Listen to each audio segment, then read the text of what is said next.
Hello adventurers, welcome to the Fighting Fantasy playlist. My name is Adam, and in this episode we'll be talking about Robot Commando.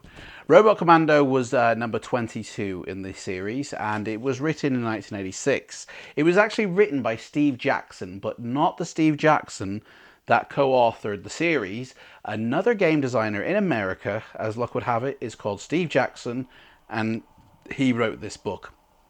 And the cover art, which I think is absolutely ace, a dinosaur and a robot, was done by David Martin. And honestly, I looked at the cover of this and I thought it's going to be robots and dinosaurs and they're going to be at it and it's going to be ace. And reading the book, it's slightly different. We'll get to that in a second. The interior artwork was done by a guy called Gary May, sorry.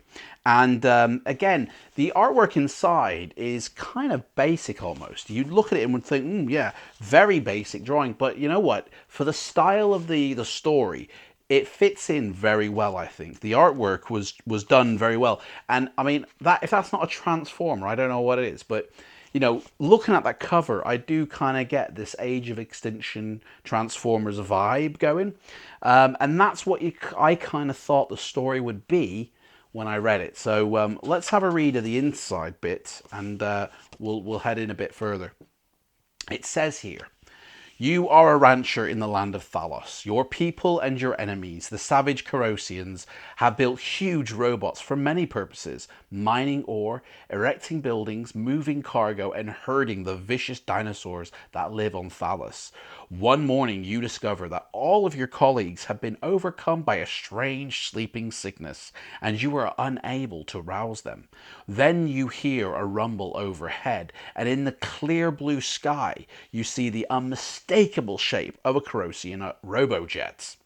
You realize that the protection of your homeland against the deadly Corosians and marauding dinosaurs is up to you alone." Now, again, looking at the cover, I kind of thought that I'd be fighting dinosaurs, and I've played this a couple of times, and I only made it halfway through the story, I think, and I never came across a dinosaur to fight.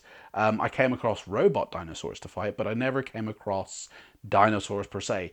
The beginning of the story, you're a dinosaur herder, like it described, and you're herding dinosaurs, but then you know, you wake up the next day and everyone else is still asleep because there's some sort of flu virus thing going around, and suddenly you go like, what's going on? And you want to find out why.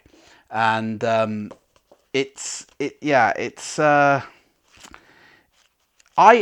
don't get me wrong, I enjoyed the book. It's very fun to play, but I don't think I'd rush back to play it. The story itself is pretty much you just going around investigating things. And you use the robot. You're not a robot. You use the robot like a suit, so you can jump in other robots. And I came across a factory one time where they're making robot suits, and you have the option to use one of theirs as well.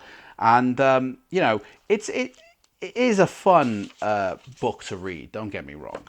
The adventure sheet is very different as well, because not only have you got your usual skills, stamina, luck, you've also got your robots, armor, speed, combat, and bonus points to keep track of, and it gives you 6 boxes, which means you can actually use multiples of these robots. So all in all, I mean, again, it's an early addition to the series. It was written by Steve Jackson, but not Steve Jackson who co-authored the series.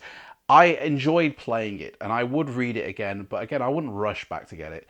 There are other ones that I think are probably a bit more higher up in the list than this, but it's still fun, and it's the cover art really, I would say, is like, yeah, cool, you know. But let me know your thoughts in the comment section below, and yeah, your stories, your comments, and until next time, adventurers, that's all for this episode. Take care, and I'll see you again. Bye bye.